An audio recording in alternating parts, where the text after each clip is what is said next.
Les petits passages techniques comme on les aime, ça. Les petites marches. Faut être fluide, efficace.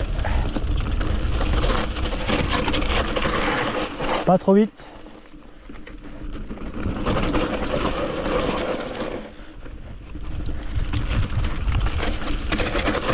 Alors l'épisode du jour, eh bien c'est maîtriser sa monture.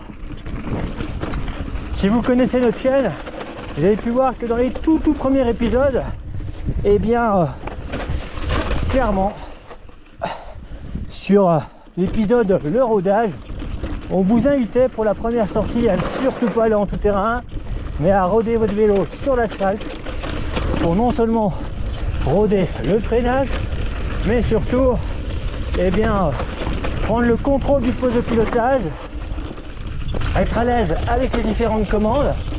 Ça c'est super important.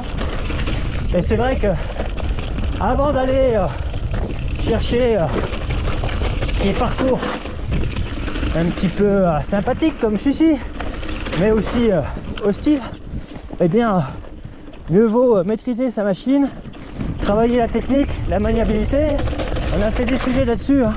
Et profiter du confinement pour se faire une petite boxe à la maison et vous proposer des exercices faciles et pratiques à faire pour justement faire corps avec votre VTT-AE.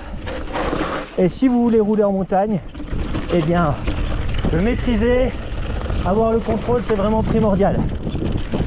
Dans les lignes droites, souvent en dévers, il va falloir penser à appuyer sur la pédale aval pour que le vélo garde le cap.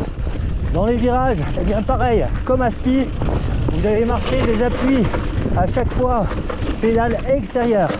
Déjà pour que la pédale intérieure n'aille pas toucher le sol et vous bloque dans un obstacle, mais aussi eh bien pour comprimer les suspensions, surtout si vous roulez avec un tout suspendu, puisque la suspension arrière, eh bien si elle est comprimée dans le virage, elle va se détendre en sortie de virage, ce qui aura pour effet de vous redonner de la vitesse et de l'adhérence.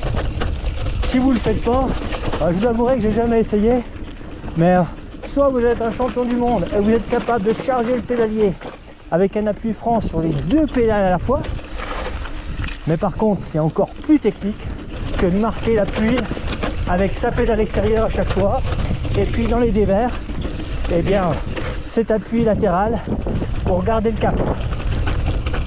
Pareil, au niveau du guidon, il faut savoir charger l'avant à la montée pour pas avoir la roue avant qui fasse l'essuie-glace.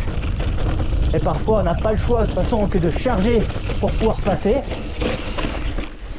Et surtout d'être toujours sur le bon tempo d'équilibre avant-arrière, sur le bec de selle pour aller chercher la motricité, derrière la selle sur des zones pentues, avoir la capacité de faire un petit bunny up si nécessaire pour passer une ravine. Toutes des petites choses qu'il faut totalement maîtriser pour pouvoir contrôler son vélo en toutes circonstances, et puis bien sûr avoir la capacité au dernier moment de réagir et surtout de s'arrêter dans un mouchoir de poche s'il y a un danger.